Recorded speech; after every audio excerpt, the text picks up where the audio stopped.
नमस्कार मेरे प्यारे कृषि अभ्यर्थियों, मैं देवाराम सारंग स्वागत करता हूं आप सबका आपके अपने यूट्यूब चैनल सरोकार एग्री इंस्टीट्यूट पर।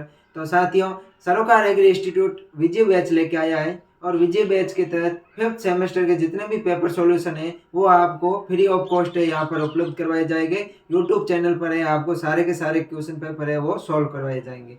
जिसके तहत अपन ने जो पैथोलॉजी है, पैथोलॉजी के फर्स्ट है जिसमें अपन इडिपोलॉजी या आईडीएम बोलते हैं, इंटीग्रेटेड डिजीज मैनेजमेंट, उसका अपन ने पेपर सॉल्यूशन करवा दिया है। उसके अलावा अपन बात करें तो हॉर्टिकल्चर का है, लैंडस्केपिंग, उसका भी अपने पेपर सॉल्यूशन हो चुका है। और जो आईपीआर है, इंटेलेक्चुअल प्रॉपर्टीज राइट है, उसका भी पेपर सॉल्यूशन है वो करवा दिया है। उसके दो पार्ट है और पैथोलॉजी के भी दो पार्टों में पेपर सॉल्यूशन किया है। और हॉर्टिकल्चर है, लैंडस्केपिंग का सुरेंद्र सर ने एक पार्ट के अंदर है वो पेपर सॉल्यूशन करवा दिए है। आज अपन उससे अगले एक और सब्जेक्ट का है वो पेपर सॉल्यूशन करना शुरू करेंगे। और इसका अपन पार्ट फर्स्ट है वो आज करेंगे और सेकंड पार्ट है वो बहुत ही जल्द नेक्स्ट डे है आपको यूट्यूब पर अपलोड कर दिया जाएगा। तो अधिक से अधिक है अपने दोस्तों के पास में चैनल को शेयर कीजिए और इसकी प्ले लिस्ट में आपको सारे के सारे सब्जेक्ट के है वो पेपर सॉल्यूशन मिल जाएंगे। अगर कोई भी आपको दिक्कत हो, यहाँ पे कोई भी चीज़ आपको समझ में नहीं आए, कोई कॉन्सेप्ट आपका क्लियर नहीं होता है, तो आप कमेंट करके हमें बता दो। वैसे सरोकार की टीम है जो आपको सारे कॉन्सेप्ट क्लियर करते हुए आपके साथ में है वो चलती है, आपको रटाया नहीं जाता है, यहाँ पर कॉन्सेप्ट क्लियर किया जाता है। आज अपन शुरू करते हैं क्लास। उससे पहले आज अपन सबको पता है कि आज 23 दिसंबर है और आज ही के दिन चौधरी चरण सिंह की है वो जयंती है। और चौधरी चरण सिंह है वो भारत के 5वें प्रधानमंत्री थे। कौन से थे? भारत के 5वें प्रधानमंत्री थे और जिन्होंने किसानों के उत्थान के लिए बहुत ही शानदार है वो एफर्ट किए, बहुत ही शानदार प्रयास किए थे। और चौधरी चरण सिंह ने तो ये भी कहा था कि देश की समृद्धि का रास्ता गांवों के खेतों एवं खलिहानों से होकर गुजरता है। कोई भी देश है, उस देश की समृद्धि है, उस देश का कितना विकास होगा, उसका जो रास्ता है वो गांवों के खेतों के अंदर जो किसान काम करते हैं उन किसानों के खेतों से एवं खेतों के अंदर जो खलिहान बने हुए हैं उन खलिहानों से है वो जाता है। तो किसानों के उत्थान के लिए बहुत ही अच्छा किया था कि चौधरी चरण सिंह ने। और इन्हीं की याद में आज अपन किसान डे मनाते हैं, फार्मर डे मनाते हैं, राष्ट्र किसान दिवस के रूप में इनकी जयंती को है वो मनाया जाता है। तो आज अपन शुरू करते हैं अपनी क्लास को। आज अपन बात करने वाले हैं वो ईडीबीसी के पेपर सॉल्यूशन को है करने वाले हैं। And entrepreneurship development and business communication का जो अपने सब्जेक्ट है उसका आज अपन पेपर सॉल्यूशन करेंगे। उसका पार्ट फर्स्ट है वो आज करेंगे और सेकंड पार्ट के अंदर है फिर अपन नेक्स्ट डे में सेकंड पार्ट करेंगे। तो शुरू करते हैं आज की अपनी क्लास को। इसमें यहाँ पर आपको कोई भी है किसी भी प्रकार की प्रीमियम राशि है आपको नहीं देनी है। सरोकार एग्री इंस्टीट्यूट हमेशा कृषि छात्रों के लिए है जो नई नई योजनाएं लेके आते हैं। तो इस बार है वो विजय बैच लेके आए हैं जिसमें फिफ्थ सेमेस्टर के पूरे जितने भी पुराने पेपर 4-5 साल के पुराने पेपर है उन सब का है यहाँ सॉल्यूशन करवाया जाएगा। आप प्ले लिस्ट खोलियो, जिस यूट्यूब पे आप वीडियो देख रहे हो भी इसके डिस्क्रिप्शन में मैं लिंक है वो प्ले लिस्ट की लिंक दे दूंगा। उस प्ले लिस्ट को आपको ओपन करना, वहाँ पर आपको सारे वीडियो मिल जाएंगे। एक एक वीडियो अपने दोस्तों के पास में भी शेयर करना और आप भी है वो बार बार देखते रहना। जैसा कि मैं हर बार कहता हूँ कि अपन कोई भी काम करें, या मान लो घर से कॉलेज जा रहे हैं, रूम से कॉलेज जा रहे हैं या रूम पर अपन खाना बना रहे हैं, तो खाना बनाते वक्त भी अगर आप क्लास चालू रखोगे, ईयरफोन लगाए हुए रखोगे अपने, तो आपको है बार बार वो क्वेश्चन है वो रिवाइज होते रहेंगे, आप सुनते रहेंगे तो वो क्वेश्चन अधिक याद होंगे। और आप जब भी पढ़ने बैठो तो आप है पेपर जैसे अब लगभग है अपन ने थ्योरी पढ़ ली है, थ्योरी पढ़ने के बाद में आप उसका रिविजन करते हैं तो पेपर सॉल्यूशन है, पेपर सॉल्यूशन की क्लास को है एक दो बार है वो देखते रहना। तो आज की अपनी क्लास को शुरू करते हैं। शुरू करने से पहले अपने दोस्तों के जितने भी सारे दोस्त हैं सारे कॉलेज फ्रेंड्स के पास में शेयर कर दीजिए, अपने व्हाट्सएप का स्टेटस लगा दीजिए, इंस्टाग्राम की स्टोरी लगा दीजिए और अधिक से अधिक दोस्तों को मेंशन कीजिए। शुरू करते हैं आज की अपनी क्लास को।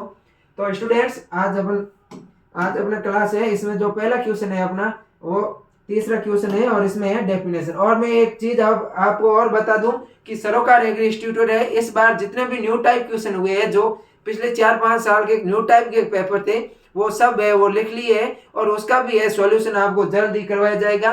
न्यू टाइप से भी है 4-5 साल के जितने भी न्यू टाइप है वहीं से क्वेश्चन रिटर्न होते हैं, 20 क्वेश्चन आते हैं वो ब्लैंकेट और ऑब्जेक्टिव टाइप में, उसमें से लगभग 10 से 12 क्वेश्चन है आपको हूप टू हूप प्रीवियस ईयर के क्वेश्चनों में से मिल जाता है। तो उनको भी आप देखना ना भूलिएगा। चैनल को आज ही सब्सक्राइब कर दीजिए, क्या पता कब वीडियो कौन सा अपलोड हो जाए। तो चैनल को आपको सब्सक्राइब करना है, दोस्तों के पास में ज्यादा से ज्यादा शेयर करना है। बार बार तो मैं कहूँ क्या, आपको पता ही है कि ये तो अपन को करना ही है, चैनल को सब्सक्राइब तो करना ही है। आज अपनी क्लास को शुरू करते हैं। इसमें पहले अपनी डेफिनेशन है वो कम्युनिकेशन या संचार। वैसे मैं जो बोल रहा हूँ आप मेरी बात को सुन रहे हो, मैं जो भी आपको बता रहा हूँ आप सुन रहे हो और समझ रहे हो, एक तरह से माने तो यही कम्युनिकेशन है। फिर भी अपन देखते हैं, कम्युनिकेशन एक लैटिन वर्ड है। कौन सी भाषा का शब्द है? कम्युनिकेशन शब्द है, ये लैटिन भाषा का शब्द है। ये एक लैटिन लैंग्वेज का वर्ड है, लैटिन भाषा का शब्द है। एक संगठन से दूसरे संगठन के मध्य सूचनाओं, विचारों व भावनाओं का आदान प्रदान करना कम्युनिकेशन स्किल कम्युनिकेशन कहलाता है। कम्युनिकेशन क्या होता है कि एक संगठन से दूसरे संगठन के बीच में अपने भावनाओं, अपने विचारों को आदान प्रदान करना और समझना क्या कहलाता है? कम्युनिकेशन कहलाता है। जैसे कि मैं यहाँ आपको बता रहा हूँ, जो मैं मेरे भाव है वो आपको बता रहा हूँ, आप उन विचारों को, भावों को देख रहे हो और समझ रहे हो, इसी को ही क्या बोलते हैं स्टूडेंट्स? कम्युनिकेशन कहते हैं। तो दूसरा अपना है बिजनेस प्लानिंग यानी उद्यम योजना। कि बिजनेस प्लानिंग की क्या डेफिनेशन होती है, उद्यम योजना की क्या परिभाषा होती है? व्यवसाय योजना औपचारिक रूप से लिखे जाने वाला वो दस्तावेज है जिससे व्यवसाय के लक्ष्य लिखे जाते हैं वह उनको प्राप्त किया जाता है। बिजनेस प्लानिंग क्या होती है? बिजनेस प्लानिंग औपचारिक रूप से लिखे जाने वाले दस्तावेज होते हैं, और इस दस्तावेज के अंदर है वो अपना जितना उद्यम है, जो अपन अपना एंटरप्रेन्योर है, उद्यम है, उसको कितना आगे बढ़ाना है, उसका क्या लाभ है, उसके क्या इफेक्ट है, उन सब के बारे में इसको लिखे जाते हैं। दूसरा है सप्लाई चेन मैनेजमेंट, आपूर्ति श्रृंखला प्रबंधन।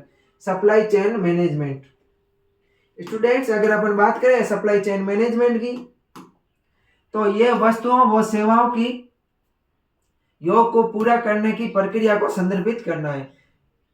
सप्लाई चेन मैनेजमेंट क्या होता है? वस्तुओं तथा जो सेवाएं होती है उनका योग को पूरा करने की है वो एक मैनेजमेंट होता है, प्रबंधन होता है। इसमें एक व्यापारिक समुदाय शामिल है जो ग्राहक को संतुष्ट करने के लिए सामान्य लक्ष्य को पूरा करता है। एक व्यापारिक समूह जो अपने ग्राहकों को संतुष्ट करने के लिए जो भी एफर्ट लगाता है, जो भी कार्य करता है, जो भी योजना बनाता है, वो सप्लाई चेन मैनेजमेंट के अंदर आती है। अगला है कॉन्ट्रैक्ट फार्मिंग, अनुबंध खेती। अगर मैं बात करूं कॉन्ट्रैक्ट फार्मिंग, अनुबंध खेती की बात करूं, तो अग्रिम समझौते के तहत पूर्व निर्धारित कीमतों पर कृषि उत्पादों के उत्पादन व आपूर्ति के लिए किसानों व प्रसंस्करण विपणन फार्मों के बीच एक समझौता होता है। कॉन्ट्रैक्ट फार्मिंग क्या होता है? एक अनुबंध अग्रिम समझौता होता है जिसके तहत कोई भी कंपनी या कोई भी प्रसंस्करण इकाई है, कोई भी कंपनी है, उनके तथा किसानों के बीच में एक समझौता होता है। कोई भी इकाई या कंपनी है, कोई भी प्रसंस्करण कंपनी है, मान लो कोई भी प्रसंस्करण कंपनी है या कोई भी कंपनी जिसको कच्चे माल की आवश्यकता होती है, वो किसानों के साथ में एक समझौता करती है और किसानों को कहती है कि आप ये फसल लगाइए अपने खेत में और इस फसल का जो भी उत्पाद होगा मैं इस भाव से आपसे खरीद लूंगा। तो कंपनी और किसानों के बीच में जो समझौता होता है अपने कृषि उत्पादों को खरीदने का, तो उन्हीं को क्या बोलते हैं? कॉन्ट्रैक्ट फार्मिंग या अनुबंध फार्मिंग बोलते हैं, अनुबंध खेती कहते हैं। अगली अपने जो डेफिनेशन है पांचवी, वो है कि गंभीर पथ विधि क्या होती है, क्रिटिकल पथ विधि मेथड क्या होती है, गंभीर पथ विधि क्या होती है। क्रिटिकल पथ मेथड की अपन को बात करनी है।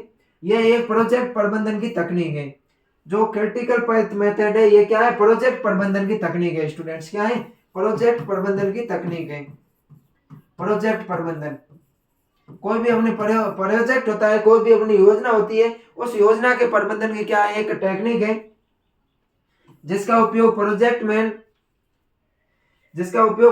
मैन अपने द्वारा सटीक प्रोजेक्ट शेड्यूल को बनाने के लिए किया जाता है। क्रिटिकल पथ मेथड का उपयोग है वो प्रोजेक्ट मैन करते हैं और सूक्ष्म तथा सटीक प्रोजेक्ट शेड्यूल को तैयार करने के लिए वो इसका उपयोग करते हैं और ये एक प्रोजेक्ट बनाने की टेक्निक है। अगला है अपना डिफरेंट अंतर बताना है अपन को, किन किन के बीच में बताना है। तो अपना अंतर है बिजनेसमैन एंड एंटरप्रेन्योर, यानी कि व्यवसायी और उद्यमी के बीच में क्या अंतर होता है। एक तो होता है बिजनेसमैन, एक होता है एंटरप्रेन्योर। व्यवसायी और उद्यमी के बीच में क्या अंतर होता है वो बताना है। वैसे माने तो व्यवसायी और व्यवसायी और उद्यमी में ज्यादा अंतर नहीं होता है, लेकिन दोनों ही है वो कार्य करते हैं। लेकिन बिजनेसमैन होता है वो पहले से स्थापित कार्य को आगे बढ़ाता है और व्यवसायी होता है वो नया कार्य बनाता है। जो उद्यमी होता है, एंटरप्रेन्योर होता है, वो नया कार्य शुरू करता है। मान लो अपने कोई भी इकाई लगाना चाहते हैं, वर्मी बैंड की इकाई लगाना चाहते हैं। किसकी इकाई लगाना चाहते हैं स्टूडेंट्स? अपन वर्मी बेड की इकाई लगाना चाहते हैं, ऑर्गेनिक फार्मिंग शुरू करना चाहते हैं नया, तो अपन होंगे एंटरप्रेन्योर होंगे और पहले से कोई अपना वर्मी बेड तैयार है उसको अब आगे शुरू कर रहे हैं, उसको और फैलाने की बात कर रहे हैं अपन और प्रसार कर रहे हैं उसका, तो वो आएगा अपने बिजनेसमैन के अंदर, उद्यमी के अंदर, व्यवसायी के अंदर। वह व्यक्ति जो किसी पुराने व्यवसायिक विचार के साथ व्यवसाय स्थापित करता है उसको बिजनेसमैन कहते हैं। बिजनेसमैन होता है स्टूडेंट, वो पुराने व्यवसायिक विचार के साथ में वो शुरू करता है, लेकिन जो एंटरप्रेन्योर होता है उसके पास एक नया उद्यम स्थापित करने का एक विशेष विचार होता है, ये है वो नया उद्यम विचार शुरू करता है, नया उद्यम शुरू करता है एंटरप्रेन्योर। लेकिन जो बिजनेसमैन होता है वो पुराना जो व्यवसाय होता है उस पुराने व्यवसाय के साथ में ये शुरुआत करता है, ये अपन को ध्यान रखना इंपॉर्टेंट अंतर है। दूसरा है जी बिजनेसमैन प्रयास और समर्पण के साथ पहले से मौजूद बाजार में जगह बनाते हैं। बिजनेसमैन क्या करते हैं, जो भी नए प्रयास करते हैं, जो भी नया समर्पण करते हैं, वो पहले से मौजूद बाजार के अंदर है अपने एफर्ट लगाते हैं।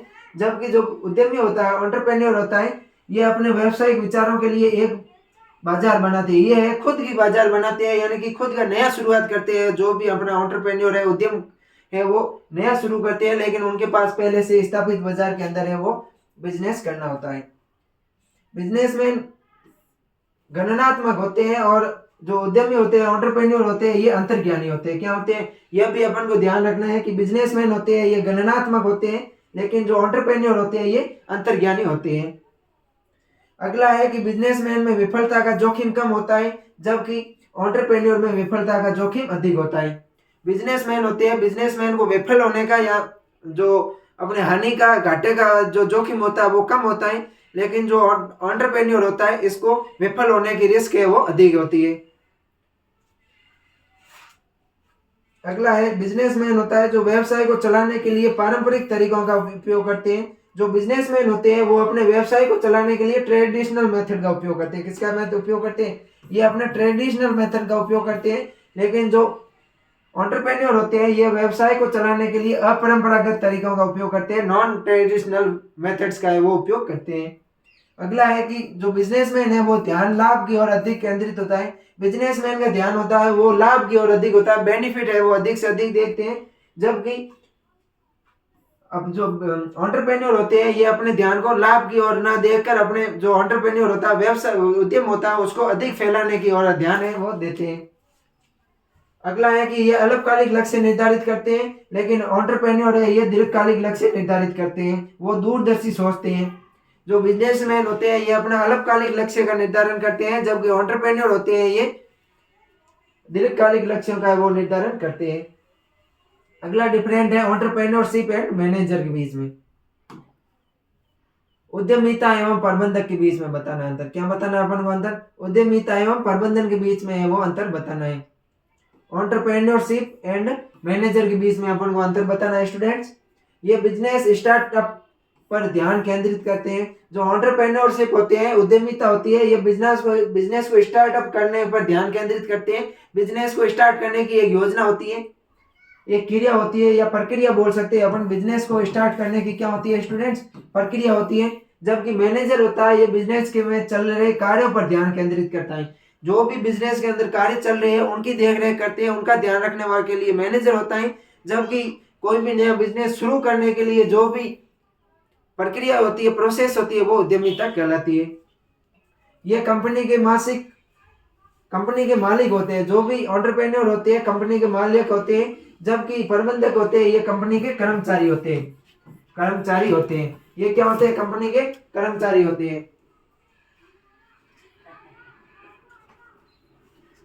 और ये क्या होते हैं, विक्री वो अन्य जोखिम उठाते हैं। एंटरप्रेन्योरशिप होते हैं, जो उद्यमिता होती है ये विक्रय करने की और अन्य कोई भी प्रकार के जोखिम होता है, रिस्क होता है, उसकी क्या होता है, जोखिम उठाते हैं। और ये किसी भी प्रकार का जोखिम नहीं उठाते। प्रबंधक होते हैं ये कंपनी के कर्मचारी होते हैं, वो किसी भी प्रकार का जोखिम नहीं उठाते, उनको तो है मासिक टू मासिक अपना वेतन मिलता रहता है। उद्यमिता निर्णय सहज होते हैं, जबकि प्रबंधक होते हैं ये निर्णय गणनात्मक होते हैं। जो उद्यमिता होती है इनकी मुख्य प्रेरणा होती है वो कंपनी की उपलब्धियों से होती है, जबकि प्रबंधक होती है इनकी मुख्य प्रेरणा पद के साथ में होती है। जितना उनका अधिक अच्छा पद होगा उतने ही ये मोटिवेट रहेंगे अधिक, और जबकि ये जो उद्यमिता होती है वो अपनी कंपनी की कितनी उपलब्धि हासिल हुई है उसके आधार पर ये मोटिवेट रहती है। अगला क्वेश्चन है अपना, टिप्पणी लिखनी है इसके बारे में। टेक्निकल स्किल्स के बारे में अपन को बताना है। तकनीकी कौशल क्या होती है, टेक्निकल स्किल्स वो स्किल्स है क्या होती है। ये एक प्रैक्टिकल स्किल होती है। जो टेक्निकल स्किल होती है ये प्रैक्टिकल स्किल होती है।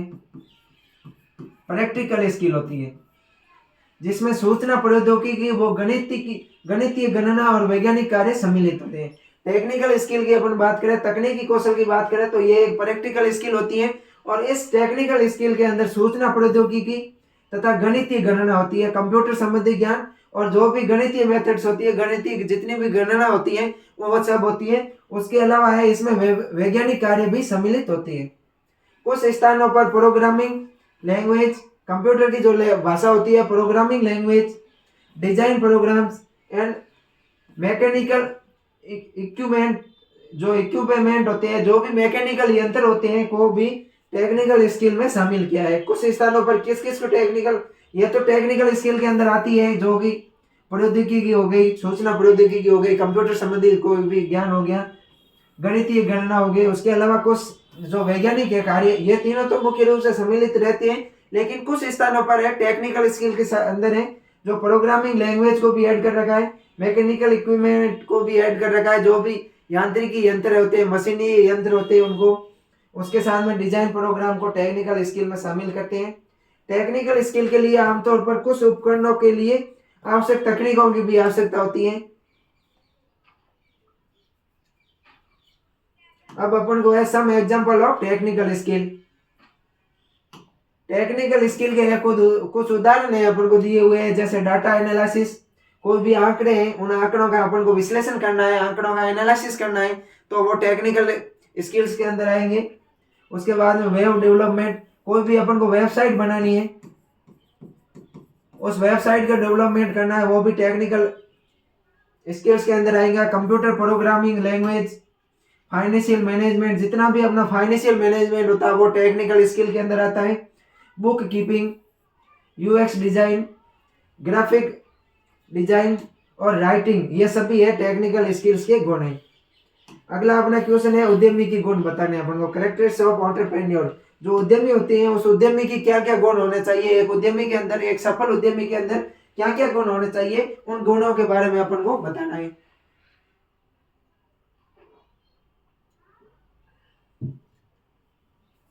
अगर स्टूडेंट्स में बात करूं कैरेक्टरिस्टिक्स ऑफ एंटरप्रेन्योर यानी कि उद्यमी की गुणों की बात करूं तो इसमें पहला गुण आता है इनोवेशन। इनोवेशन का मतलब होता है कुछ नया करना, उसके अंदर नवाचार की भावना होनी चाहिए। किसकी भावना होनी चाहिए, इनोवेशन की उसके अंदर भावना होनी चाहिए, नवाचार की भावना है वो अंदर होनी चाहिए। हमेशा है वो कुछ न कुछ नया है करता रहना चाहिए।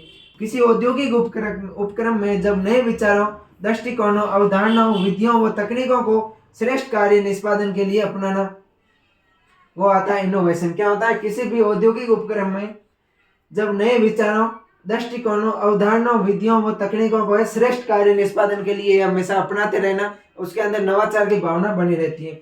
अगला है रिस्क रियरिंग कैपेसिटी, उसके अंदर जोखिम उठाने की क्षमता होनी चाहिए। एक सफल एंटरप्रेन्योर के अंदर, एक सफल उद्यमी के अंदर है हमेशा ही जोखिम उठाने की है वो क्षमता होनी चाहिए। आगे आने वाले टाइम में उसको जोखिम हो सकता है, रिस्क हो सकती है, वो हमेशा उसके रिस्क के लिए वो तैयार रहना चाहिए। तो उद्यमिता के अंतर्गत उन क्षमताओं व गुणात्मक स्वरूपों को विकसित किया जाता है जिससे जोखिम वन का विकास होता रहता है। उनको हमेशा ये एक उद्यमी है हमेशा जोखिम उठाने की कैपेसिटी वाला होना चाहिए। अगला है मिनिमाइज द रिस्क, जो रिस्क होती है उनको कम से कम करना, मिनिमाइज करना, जोखिमों को क्या करना, कम से कम करने का गुण होना चाहिए। अगला है सेल्फ कॉन्फिडेंस, हमेशा ही है स्व प्रेरित रहना चाहिए, सेल्फ कॉन्फिडेंस रहना चाहिए। कभी भी है वो कॉन्फिडेंस है वो गिरना नहीं चाहिए, क्योंकि जिंदगी में स्टूडेंट, जिंदगी में समस्याओं का आना पार्ट ऑफ लाइफ है, लेकिन उसका डट कर मुकाबला करना ये आर्ट ऑफ लाइफ होता है। तो हमेशा ही अपन को है कॉन्फिडेंस, ओवर कॉन्फिडेंस भी नहीं रहना है, लेकिन अपन को सेल्फ कॉन्फिडेंस है वो हमेशा बनाए रखना है। उस सेल्फ कॉन्फिडेंस को अपने अंदर कभी भी कमी नहीं आनी चाहिए। कोई भी अपन नया कार्य करना चाहते हैं तो शुरू करते हैं तो अपन को लोग कई बोलते हैं, कोई बोलता है ये क्या कर रहे हो, ये फालतू है, कुछ नहीं है, टाइम वेस्टिंग है। लेकिन अपन को हमेशा ये अपने अंदर, खुद के अंदर विश्वास होना चाहिए, सेल्फ कॉन्फिडेंस होना चाहिए, तभी ये वो कार्य सक्षम होता है। उसी प्रकार एक एंटरप्रेन्योर, एक उद्यमी के अंदर भी सेल्फ कॉन्फिडेंस का गुण है, जो बेहद ही आवश्यक होता है। अगला है टेकिंग इनफाइनेंशियल। कोई भी अगर अपना इनफाइनेंशियल होता है, कोई भी अपना जो जो उसको बोलते हैं फाइनेंशियल फंड होता है, वो भी है, हमेशा उसके लिए भी एफर्ट होना चाहिए। उसके अलावा और अपन बात करें तो seeking feedback of oven efforts. जो भी अपने खुद के एफर्ट से कोई भी अपना कार्य करता है, उसके लिए है वो फीडबैक है, हमेशा है वो तैयार किया ना रहना चाहिए। एंटरप्रेन्योर अपनी परफॉर्मेंस से जुड़े होते हैं तथा उनकी अचीवमेंट को चेक करते रहते हैं और फास्टली एक्शन लेते हैं। जो एंटरप्रेन्योर होते हैं वो अपने जो भी परफॉर्मेंस होता है, जो भी अपना बेस्ट से बेस्ट करने की कोशिश करते हैं और हमेशा ही अपने परफॉर्मेंस का एनालिसिस करते रहते हैं, उनका विश्लेषण करते रहते हैं। अगला है ओरिएंटेशन टुवर्ड फ्यूचर गोल्स। हमेशा ही फ्यूचर गोल्स होते हैं, जो भविष्य के लक्ष्य होते हैं, उन लक्ष्यों को हमेशा ही प्राप्त करने वाले होने चाहिए। उसके बाद में है सिस्टमेटिक प्लानिंग। कार्य कब क्या कैसे करना है, उसकी भी एक प्लानिंग है वो तैयार करनी रहनी चाहिए। सिस्टमेटिक रूप से है वो कार्य करने वाले होने चाहिए कि कार्य कब करना है, कैसे करना है, क्यों, उनकी भी एक प्लानिंग होनी चाहिए। अगला है डीलिंग विथ फेलियर, यानी कि अपने अंदर जो फेलियर होते हैं, जो अपनी फेलियर बोलते हैं, जिसको अपन मतलब कोई भी कार्य सक्सेस नहीं कर पाते हैं, उन्हीं के साथ में डीलिंग करने वाले होने चाहिए। फेलियर्स के है वो उनके साथ में एफर्ट करने वाले होने चाहिए। फेलियर होने के बाद में वो अपने कार्यों को रोकने वाले नहीं होने चाहिए। उसके बाद में लीडरशिप होनी चाहिए, उसके अंदर नेतृत्व की भावना होनी चाहिए। किसकी? लीडरशिप होना चाहिए, नेतृत्व करने की क्षमता होनी चाहिए। गोल सेटिंग होना चाहिए, उनके भविष्य को निर्धारित करने वाले होने चाहिए।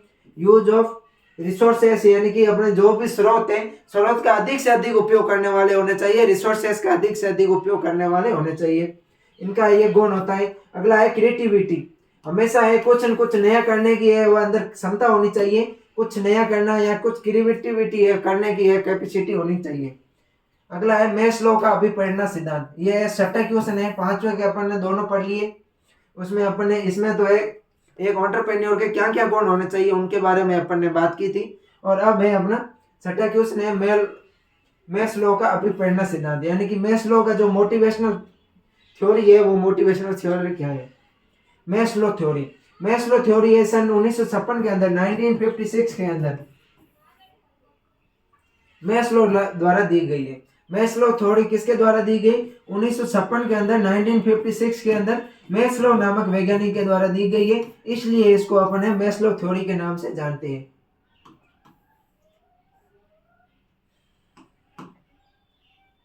इस थ्योरी का उपयोग संगठनात्मक व्यवहार के भाग के रूप में नियमित रूप से किया जाता है।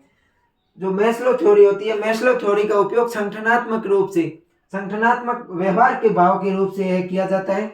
इस थ्योरी में मोटिवेशनल नीड्स के 5 चरणों को शामिल किया गया है। जो मैस्लो थ्योरी होती है, उस मैस्लो थ्योरी में मोटिवेशनल यानी कि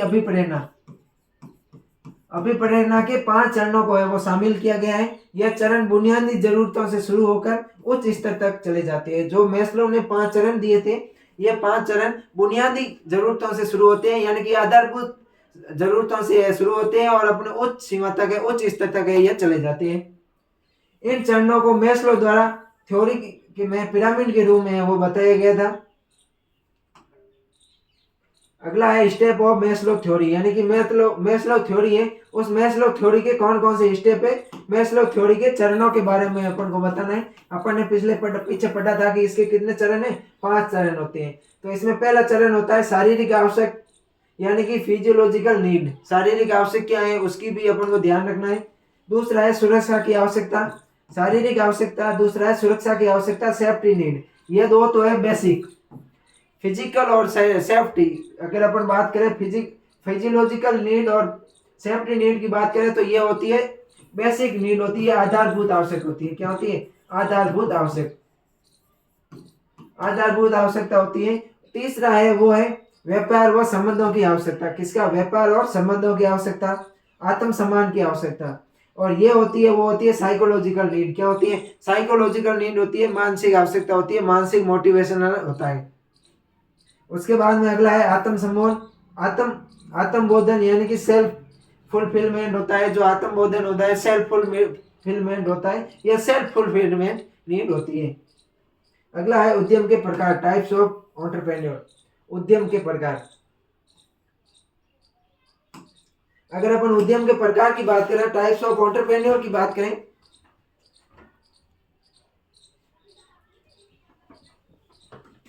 तो उद्यम को है अलग अलग प्रकारों में बांटा गया है। तो इसमें अपन पहला पढ़ेंगे, वो पढ़ेंगे नव परिवर्तन के आधार पर या इनोवेटर के आधार पर। नव परिवर्तन के आधार पर देखें तो पहला अपना आता है इनोवेटिव एंटरप्रेन्योर या नवचारी उद्यम। पहला टाइप्स कौन आता है? नवचारी उद्यम या इनोवेटिव एंटरप्रेन्योर या नवाचारी उद्यम। ये उद्यम जोखिम वहन करने की क्षमता इसके अंदर उच्च होती है। इनके अंदर है वो रिस्क लेने की क्षमता होती है, वो अधिक होती है। जो इनोवेटिव एंटरप्रेन्योर होते हैं, नवाचारी उद्यम होते हैं, उनके अंदर जोखिम लेने की क्षमता उच्च होती है। अपने व्यवसाय में निरंतर खोज करते रहते हैं, अनुसंधान करते रहते हैं। जो इनोवेटिव एंटरप्रेन्योर होते हैं अपने व्यवसाय में निरंतर खोज करते रहते हैं, अनुसंधान कार्य करते रहते हैं। व्यवसाय में परिवर्तन से लाभ अर्जित करते हैं। और ये क्या करते हैं? व्यवसाय में परिवर्तन से लाभ अर्जित करते हैं।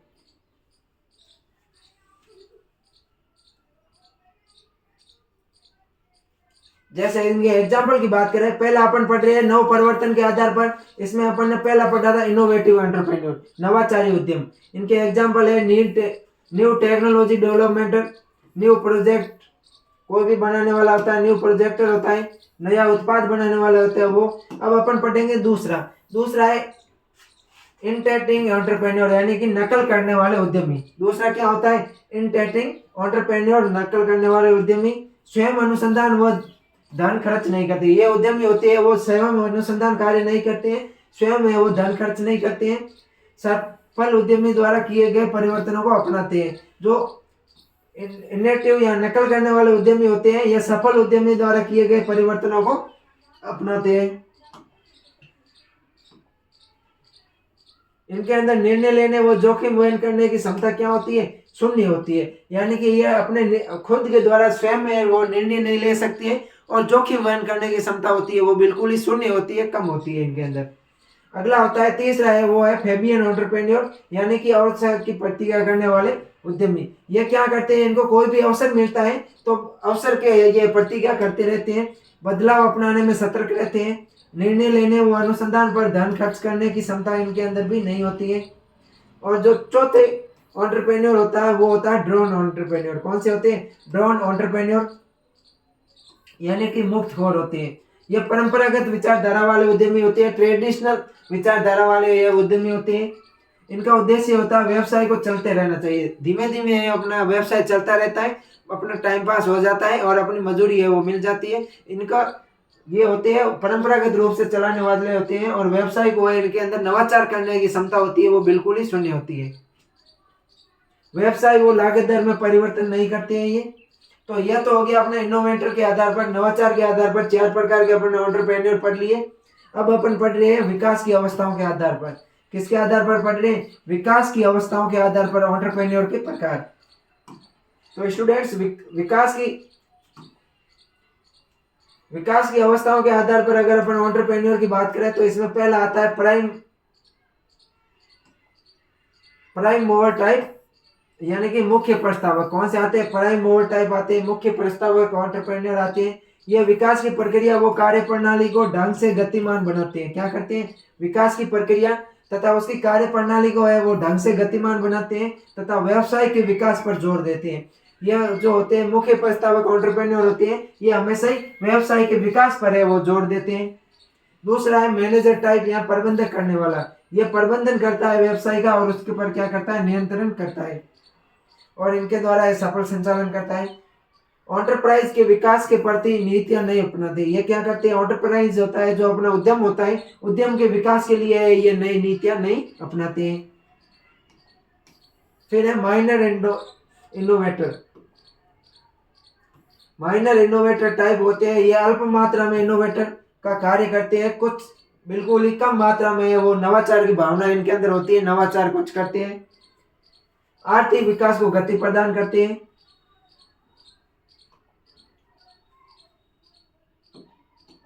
अगला है तीसरा अपना जो टाइप है वर्गीकरण है वो है इंटीवेटर टियर टाइप। कौन सा है? इंटी टियर टाइप, यानी कि प्रारंभ करने वाले उद्यमी। कौन से होते हैं? इंटी टियर टाइप या प्रारंभ करने वाले उद्यमियों की बात करें तो इनके अंदर नव परिवर्तन की विकास प्रक्रिया में भाग लेकर विकास को गति को अपनाते हैं। ये क्या करते हैं? नव परिवर्तन की विकास प्रक्रिया में भाग लेकर है जो विकास की गति को है ये प्रदान करते हैं। तीसरा है ये है लोकल एंटरप्रेन्योर। कौन से? Local entrepreneur. लोकल एंटरप्रेन्योर होते हैं ये व्यापार निश्चित क्षेत्र के भीतर करते हैं और व्यापार कार्य होता है इनका स्थानीय होता है। फिर तीसरा टाइप्स पढ़ रहे हैं अपन एंटरप्रेन्योर के टाइप में, दो पढ़ लिए। ये तीसरा है कार्य के आधार पर। पहला अपन ने नवाचार की भावना के आधार पर इनोवेटर के टाइप आधार पर पढ़ लिया, दूसरा विकास के आधार पर पढ़ लिया, और तीसरा अब अपन उद्यमी का प्रकार पढ़ रहे हैं ये कार्य के आधार पर पढ़ रहे हैं। कार्य के आधार पर की बात करें तो पहला आता है प्रोडक्ट इनोवेटर। ये है जो नए नए प्रोडक्ट या डिजाइन तैयार करते हैं। अगला है यूटिलाइज्ड रिसोर्सेस एक्सप्लोटर्स। ये होते हैं जो नेचुरल रिसोर्सेस का उपयोग करके है जो उत्पादन कार्य में करना पसंद करते हैं। तीसरा है सोलो सेल्फ एम्प्लॉयड एंटरप्रेन्योर। ये स्वतंत्र होते हैं, वो स्वनियुक्त कार्य करते हैं। जो सोलो टाइप एंटरप्रेन्योर होते हैं ये स्वतंत्र होते हैं, और मुख्य रूप से स्वनियुक्ति का कार्य करते हैं, खुद के जो नियुक्त होते हैं वही कार्य करते हैं। फिर है वर्क फोर्स बिल्डर्स। यह स्वतंत्र रूप से है वो कंप्यूटर अभियांत्रिकी और कंप्यूटर जो एयरलाइन होते हैं उन पर है वो कार्य करते हैं। ये सेवाओं का निर्माण और संचालन करते हैं, वो कंप्यूटर अभियांत्रिकी से करते हैं। किसे करते हैं? कंप्यूटर अभियांत्रिकी से करते हैं।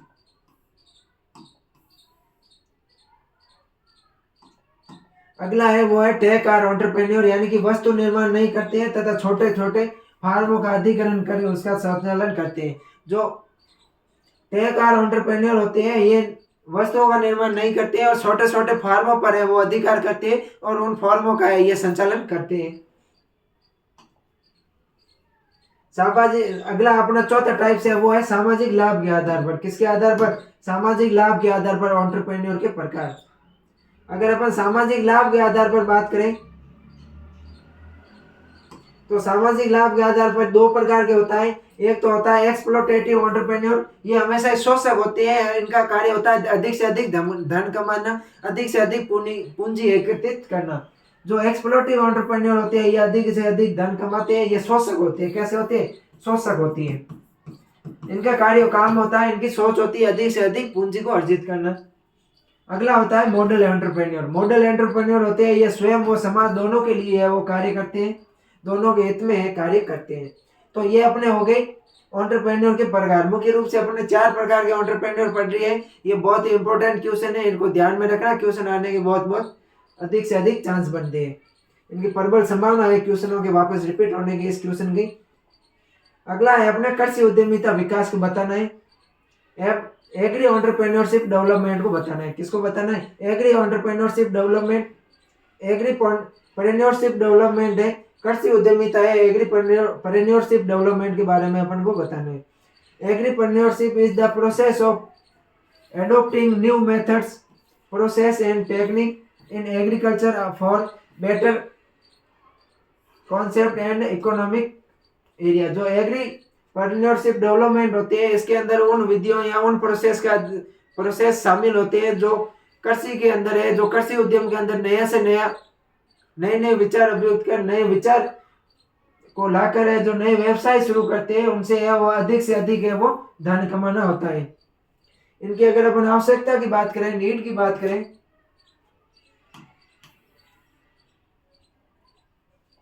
इसके कृषि एंटरप्रेन्योर के लिए किन किन चीजों की आवश्यकता होती है? तो पहला होता है कृषि प्रयोजनों के लिए भूमि की उपलब्धता जरूरी है। अगला है कृषि गतिविधियों के लिए धन की कमी, वो भी है। फिर है अनपढ़ व शिक्षित आबादी। औपचारिक क्षेत्रों में रोजगार के अवसर की आवश्यकता होती है। बड़े पैमानों पर बेरोजगारी की व्यापकता। औद्योगिक विकास के लिए है कृषि विकास का पिछड़ा होना।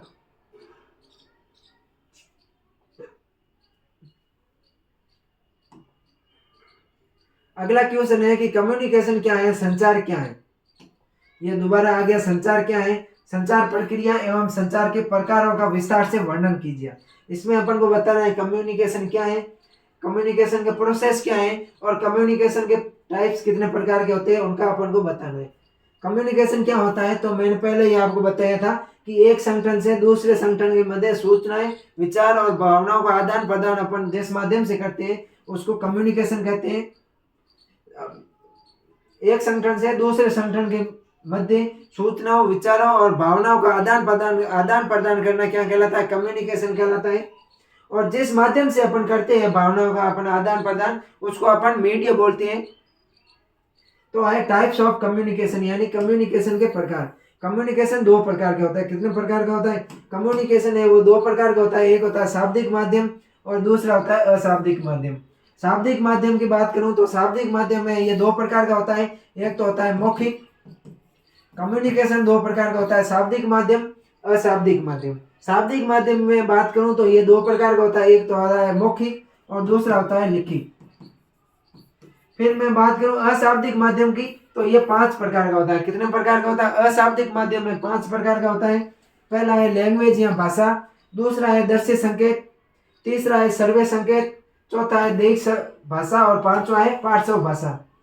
मैं इसमें आपको भाषा से समझाता हूँ। दृश्य संकेत आप मुझे देख रहे हो और सुन रहे हो, 3 तो ये हो गए। फिर देह भाषा और पार्श्व भाषा।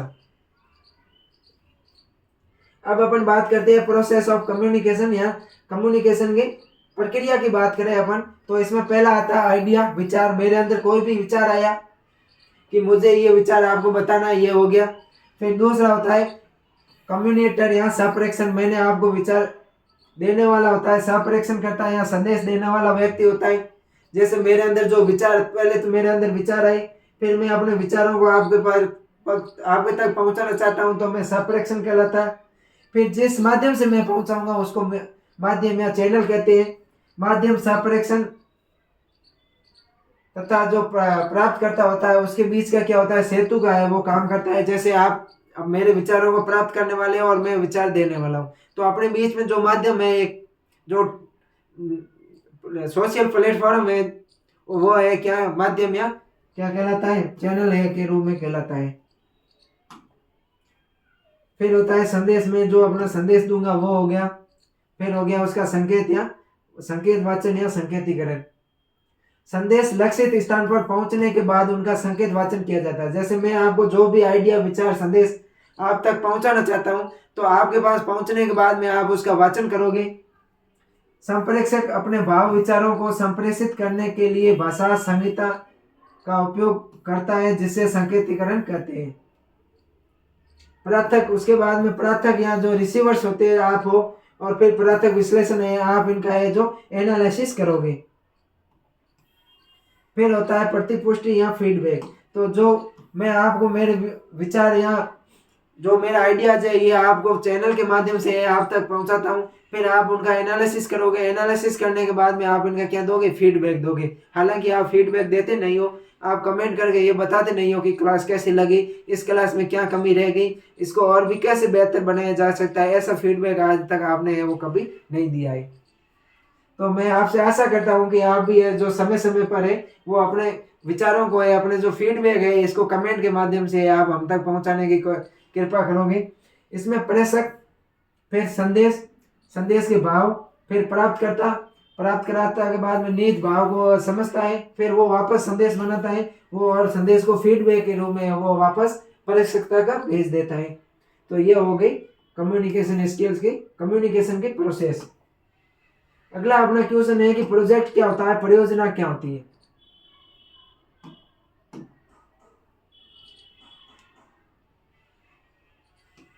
अगला अपना क्वेश्चन है, परियोजना को परिभाषित करें तथा इसकी अवस्थाओं का विस्तार पूर्वक विवरण करके अपन को समझाना है। परियोजना क्या होती है, प्रोजेक्ट क्या होता है, इसको है परिभाषित करना है तथा इसकी अवस्थाओं का विस्तार पूर्वक विवरण करके अपन को समझाना है। तो अब मैं बात करूं प्रोजेक्ट की। एक निश्चित अवधि के साथ एक विशिष्ट उद्देश्य को प्राप्त करने के लिए तैयार की गई वैज्ञानिक रूप में विकसित कार्य योजना को क्या बोलते हैं, प्रोजेक्ट कहते हैं। प्रोजेक्ट क्या होता है, एक निश्चित अवधि के साथ में विशिष्ट उद्देश्य को प्राप्त करने के लिए वैज्ञानिक दृष्टि से यह तैयार किया जाता है। जो कार्य योजना तैयार की जाती है उसको अपन परियोजना या प्रोजेक्ट के नाम से जानते हैं। प्रोजेक्ट फॉर फॉर्मेशन यानी कि प्रोजेक्ट को किस प्रकार से बनाया जाता है, उसका फॉर्मेशन किस प्रकार से होता है, उसकी अगर अपन बात करें, ऐसी प्रक्रिया जिसके तहत कोई व्यक्ति वास्तव में विस्तृत व्यवहारिक अध्ययन पर पहुंचे बिना किए जा रहे हो प्रोजेक्ट के बारे में पूरी जानकारी तस्वीर प्राप्त करता है। इसके माध्यम से एक कथित जानकारी का उपयोग प्रारंभिक मूल्यांकन प्रोजेक्ट संकीर्ण के लिए है वो किया जाता है। अब अगला है स्टेप ऑफ प्रोजेक्ट फॉर्मेशन यानी कि प्रोजेक्ट फॉर्मेशन या कोई भी अपन योजना बनाते हैं उस योजना के बनाने के क्या क्या स्टेप है, क्या क्या चरण है। तो इसमें पहला है फेसिबिलिटी एनालिसिस यानी कि निवेश निर्धारण किया जाता है। अगला है टेक्नो इकोनॉमिक एनालिसिस यानी कि मांग की जांच की जाती है। टेक्नो इकोनॉमिक एनालिसिस मांग की जांच की जाती है।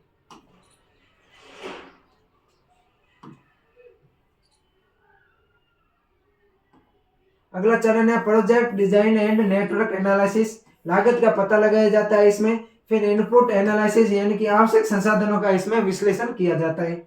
फिर है फाइनेंशियल एनालिसिस, इसमें कॉस्ट बेनिफिट का है वो विश्लेषण किया जाता है। फिर है प्री इन्वेस्टमेंट एनालिसिस, ये इसके चरण होते हैं। कितने चरण हो गए? 7 चरण हो गए। एक बार मैं आपको इन चरणों को वापस बता देता हूँ कि प्रोजेक्ट के क्या कौन कौन से चरण होते हैं। तो इसमें पहला चरण होता है फेसिबिलिटी एनालिसिस। फेसिबिलिटी एनालिसिस में निवेश निर्धारण का है जो किया जाता है, निवेश का है जो निर्धारण किया जाता है। अगला है टेक्नो इकोनॉमिक एनालिसिस यानी कि इसमें मांग की जांच की जाती है। उसके बाद में और अपन बात करें तो अगला अपना आता है वो आता है project design and network analysis, इसमें है जो लागत का पता लगाया जाता है। फिर है इनपुट एनालिसिस, इसमें आवश्यक संसाधनों का है वो विश्लेषण किया जाता है। Financial analysis, cost benefit analysis किया जाता है इसमें। और नेक्स्ट है वो है प्री इन्वेस्टमेंट एनालिसिस। अगला अपना क्वेश्चन है कि आपूर्ति श्रृंखला प्रबंधन यानी कि सप्लाई चेन मैनेजमेंट क्या होता है, इसके मुख्य अवयवों का लाभों का वर्णन करना है। क्या करना है अपन को? सप्लाई चेन मैनेजमेंट के मुख्य अवयव क्या होते हैं और इनके क्या क्या लाभ है उनका अपन को वर्णन करना है।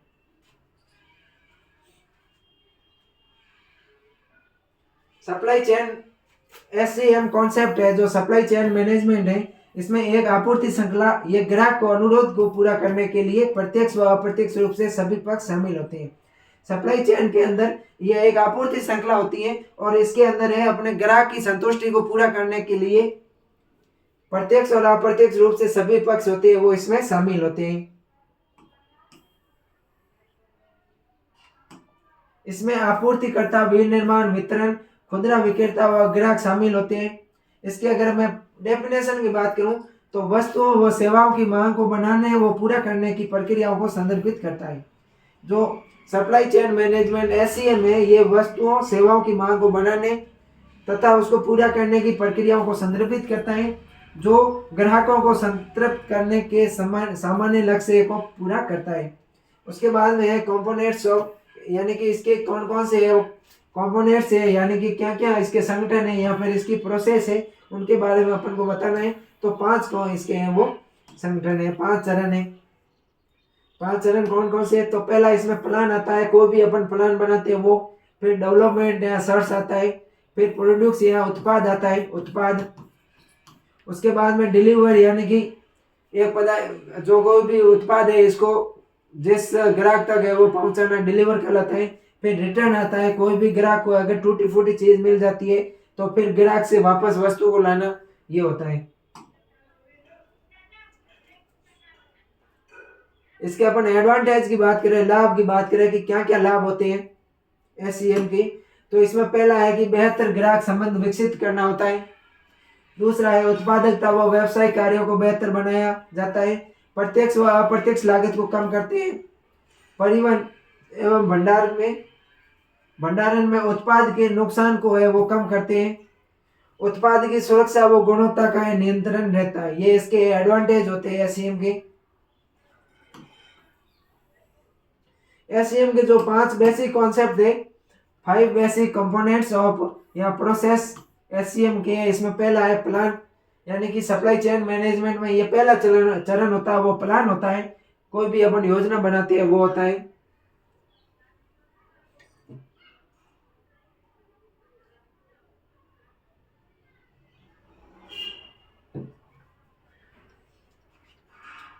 एक प्लान और स्टेबिलिटी को विकसित किया जाता है।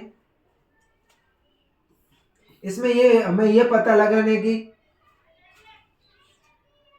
आवश्यकता होती है, सर्विस इसमें और जो उत्पाद या सेवा होती है उसका पता लगा है कि ये क्या आवश्यकता रहती है, उसके पता लगता है। दूसरा होता है डेवलपमेंट या रिसोर्स, डेवलप या सोर्स।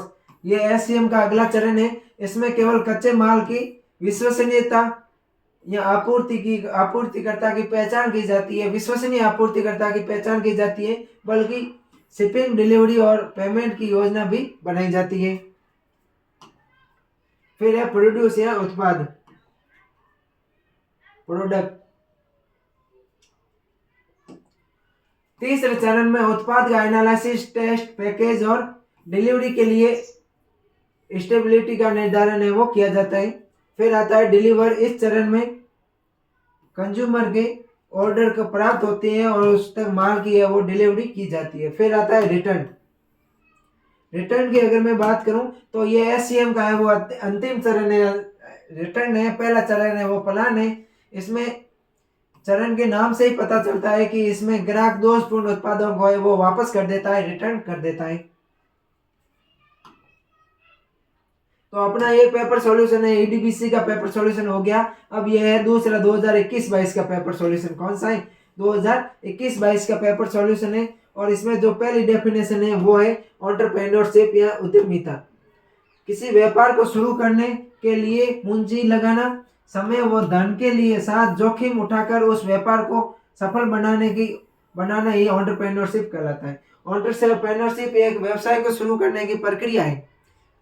इसमें क्या करते हैं, कोई भी अपन व्यवसाय शुरू करना चाहते हैं तो उस व्यवसाय के लिए पूंजी लगाना, समय लगाना, धन के लिए साथ साथ वो जोखिम उठाना है। और जोखिम उठाकर उस व्यापार को जो सफल बनाने की प्रक्रिया होती है, जो प्रोसेस होती है, उसको अपन क्या बोलते हैं? एंटरप्रेन्योरशिप के नाम से जानते हैं।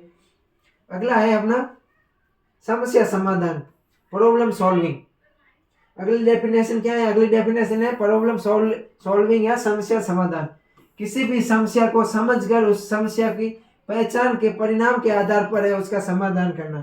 कोई भी समस्या होती है, कोई भी अपने अंदर प्रॉब्लम होती है, उस प्रॉब्लम को समझना, उस प्रॉब्लम को समझने के बाद में उसमें जो अपन को परिणाम प्राप्त होता है, उस परिणाम के आधार पर है जो उसका विश्लेषण किया जाता है, उसको सॉल्व किया जाता है, तो उसको क्या बोलते हैं अपन? प्रॉब्लम सॉल्विंग कहते हैं। अगला है मोटिवेशन या अभिप्रेरणा। किसी व्यक्ति के लक्ष्य को पूरा करने के लिए दूसरे व्यक्ति द्वारा उसे प्रेरित करना मोटिवेशन कहलाता है। कोई भी व्यक्ति है, किसी व्यक्ति के लक्ष्य को पूरा करने के लिए दूसरा व्यक्ति उसको अभिप्रेरित करता है, उसको मोटिवेट करता है, तो उसको क्या बोलते हैं? मोटिवेशन बोलती है। फिर है बिजनेस प्लानिंग या उद्यम योजना। ये है 2022-23 के क्वेश्चन में वो आया हुआ है, वहां जाके आप इसका अवलोकन कर सकते हैं। फिर है मॉनिटरिंग या निगरानी। मॉनिटरिंग या निगरानी, उद्यम में होने वाले प्रत्येक गतिविधि पर ध्यान रखना मॉनिटरिंग कहलाता है। कोई भी उद्यम है, उस उद्यम के अंदर होने वाली प्रत्येक गतिविधि के अंदर अपन ध्यान रखते हैं, उस गतिविधि को अपन क्या बोलते हैं? मॉनिटरिंग के नाम से जानते हैं। फिर अगला अपन डेफिनेशन की बात करें, अंतर की बात करें, तो इसमें डिफरेंट की बात करें, सॉरी, तो अपना पहला डिफरेंट है फॉर्मल कम्युनिकेशन और इनफॉर्मल कम्युनिकेशन, यानी कि औपचारिक संचार और अनौपचारिक संचार। फॉर्मल कम्युनिकेशन और इनफॉर्मल कम्युनिकेशन के बीच में अपन को है डिफरेंट को बताना है।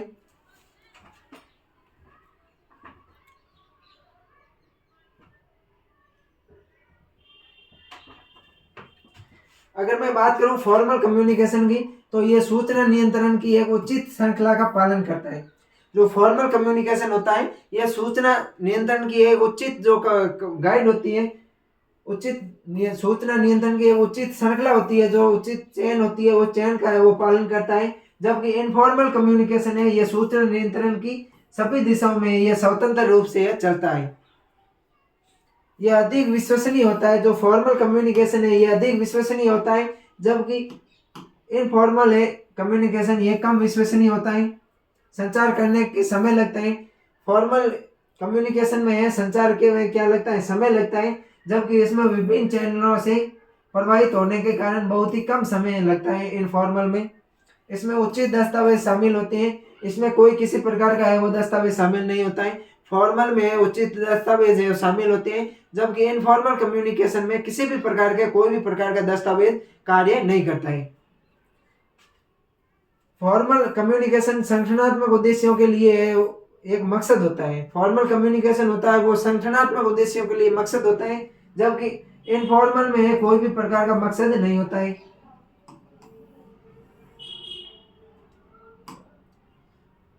एक निश्चित औपचारिक सम्मानजनक भाषा का उपयोग करते हैं। फॉर्मल कम्युनिकेशन में क्या करते हैं, फॉर्मल कम्युनिकेशन में अपन निश्चित औपचारिक और सम्मानजनक भाषा का प्रयोग करते हैं, जबकि इसमें वो कंठ बोलियों का है वो उपयोग किया जाता है इनफॉर्मल कम्युनिकेशन में। फॉर्मल कम्युनिकेशन के एग्जाम्पल भाषक हो गए, भाषण हो गए, बैठ के हो गए, सम्मेलन हो गए, जबकि इनमें अपन बैठे बैठे गपशप लगाते हैं, कोई भी विलक्षण बातचीत करते हैं वो होती है। अगला अपना जो डिफरेंट है वो है PERT, PERT एंड CPM के बीच में बताना है अंतर अपन को।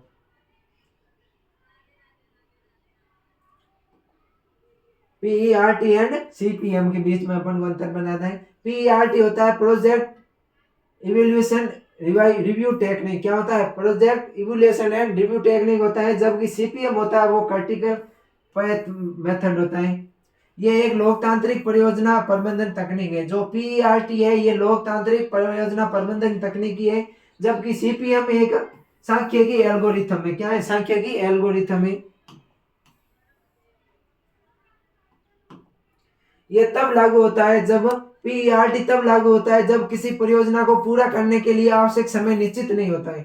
जब किसी प्रोजेक्ट को पूरा करने के लिए कोई आवश्यक समय निश्चित नहीं होता है तब PERT लागू होता है, लेकिन जब प्रोजेक्ट के निश्चित प्रारंभ और निश्चित समाप्ति समय होता है तो उसके लिए अपन क्रिटिकल पथ मेथड का है, CPM का है वो प्रयोग करते हैं।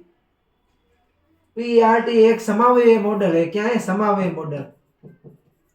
PERT एक समावेय मॉडल है, लेकिन जो क्रिटिकल पथ मेथड CPM है ये एक नीतिवादी है। क्या है, नियतिवादी है, नियतिवादी। ये घटना उन्मुख तकनीक है। जो PERT है, PERT ये घटना उन्मुख तकनीक है, जबकि CPM है ये गतिविधि उन्मुख तकनीक है। CPM गतिविधि उन्मुख तकनीक है, जबकि PERT एक घटना उन्मुख तकनीक है।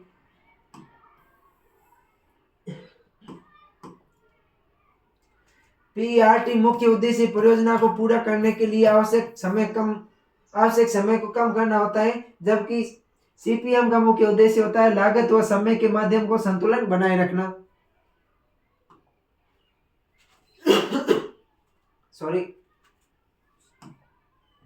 अब अगला अपना क्वेश्चन है, बहुत ही इंपॉर्टेंट क्वेश्चन है, शॉर्ट एनालिसिस। क्या इंपॉर्टेंट क्वेश्चन है ये, आप इंपॉर्टेंट है क्वेश्चन है, कहीं ना कहीं पेपर के अंदर आपको जरूर मिलेगा। Short analysis. शॉर्ट एनालिसिस की बात करूं तो एस का मतलब होता है स्ट्रेंथ या शक्ति। एस का मतलब क्या होता है, स्ट्रेंथ या शक्ति। डब्ल्यू का मतलब होता है वीकनेस या कमजोरी या जोखिम उठाना, कमजोरियां। ओ का मतलब होता है अपॉर्चुनिटी या अवसर। टी का मतलब होता है थ्रेट्स या धमकियां, या कोई भी जोखिम आते हैं उनको अपन थ्रेट्स के नाम से जानते हैं। और ये जो स्ट्रेंथ, शक्ति और वीकनेस है ये है इंटरनल फैक्टर है, ये आंतरिक कारक है, जबकि अपॉर्चुनिटी जो अवसर और जो थ्रेट्स है, जो जोखिम है, ये एक्सटर्नल फैक्टर है। मैं अब डेफिनेशन की बात करूं तो इसकी डेफिनेशन क्या है कि किसी भी व्यवसाय में वर्तमान परिस्थिति चाहे वो आंतरिक कारकों या बाह्य कारकों द्वारा हो उसका मूल्यांकन किया जाता है, तो उसको स्वॉट एनालिसिस कहते हैं। किसी भी व्यवसाय में वर्तमान परिस्थितियां हो, चाहे वो आंतरिक परिस्थितियां हो चाहे बाह्य परिस्थितियां हो, उन परिस्थितियों के कारकों के द्वारा जो उनका मूल्यांकन किया जाता है उसको अपन क्या बोलते हैं, स्वॉट एनालिसिस बोलते हैं। स्वॉट से तात्पर्य किसी संगठन की शक्तियों, कमजोरियों, अवसरों और उसके खतरों की पहचान करना होता है। स्वॉट में क्या करते हैं अपन, किसी भी कोई भी संगठन है उसकी शक्तियां, उनकी कमजोरियां, अवसर या उसके फिर अपने जो भी खतरे हैं उन खतरों की है वो पहचान की जाती है।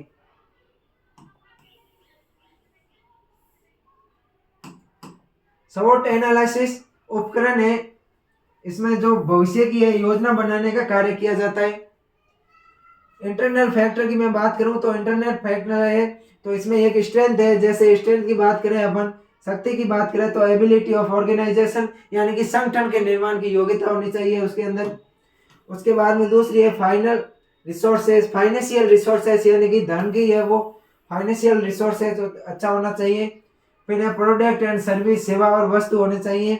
वीकनेस की बात करूं मैं तो संचालन की है वो बड़ी लागत है, वीकनेस है, कमजोरियां होती है।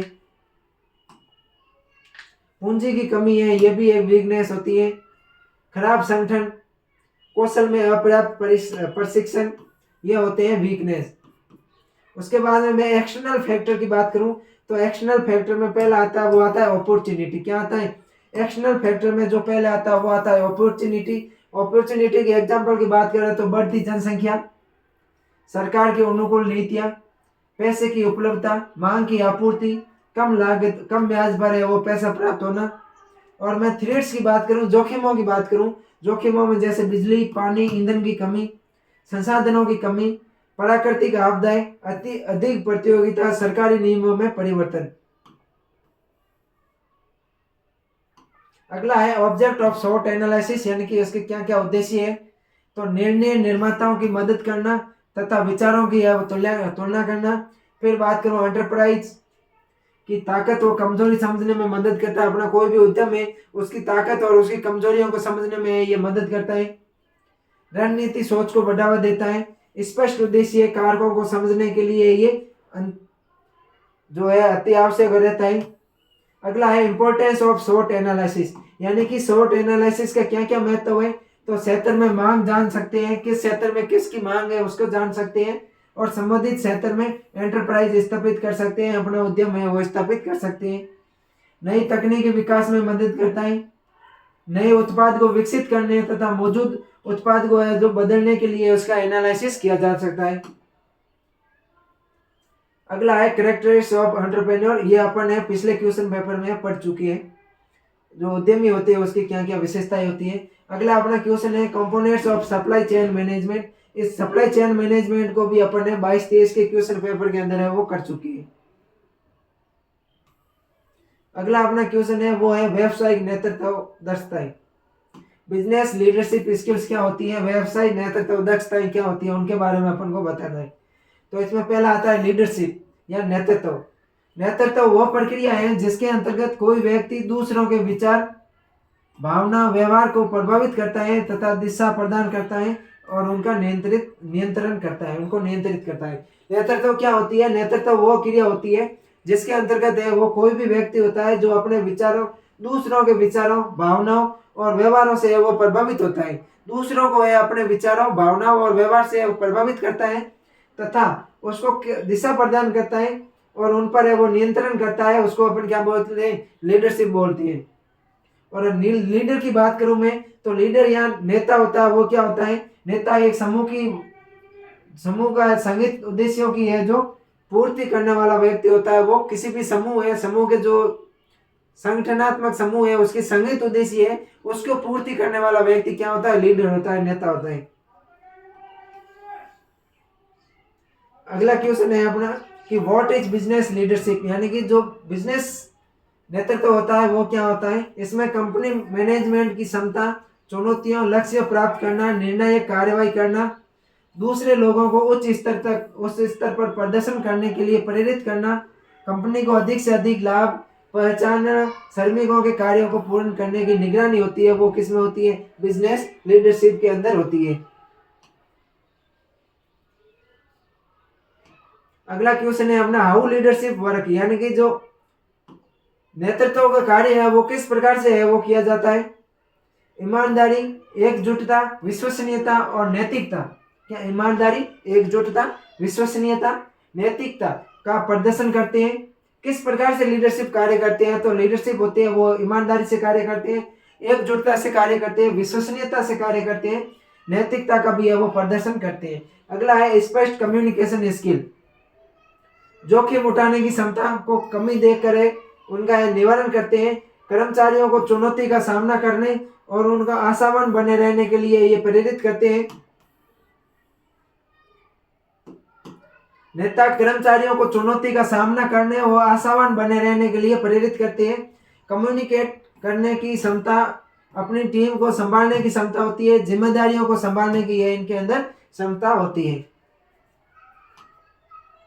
प्रबंधन दक्षताओं के प्रकार, जो अगला क्वेश्चन है अपना टाइप्स ऑफ मैनेजरियल स्किल्स, यहाँ प्रबंधन दक्षताओं के प्रकार है। अपन ने 2022-23-24 के क्वेश्चन पेपर में ये अपने आ चुका है।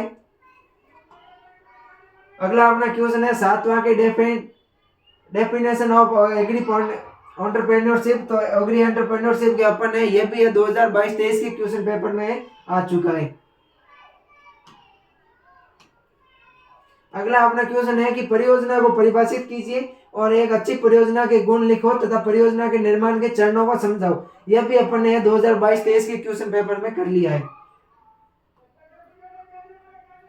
तो अपन ने आज दो पेपर सॉल्यूशन किए हैं इस पार्ट के अंदर, और नेक्स्ट पार्ट के अंदर अपन 2-3 क्वेश्चन पेपर है और सॉल्व करेंगे। मुझे आशा है कि जो आज अपन ने पेपर सॉल्व किए हैं ये आपको भी समझ में आए होंगे, और अगर कोई भी चीज़ है आपको समझ में नहीं आती है तो आप कमेंट कर दीजिए। अधिक से अधिक अपने दोस्तों के पास में है इस वीडियो को शेयर कीजिए, वीडियो के प्ले लिस्ट को है शेयर कीजिए, ताकि प्रत्येक सेमेस्टर के स्टूडेंट को है इसका अधिक से अधिक लाभ मिल सके।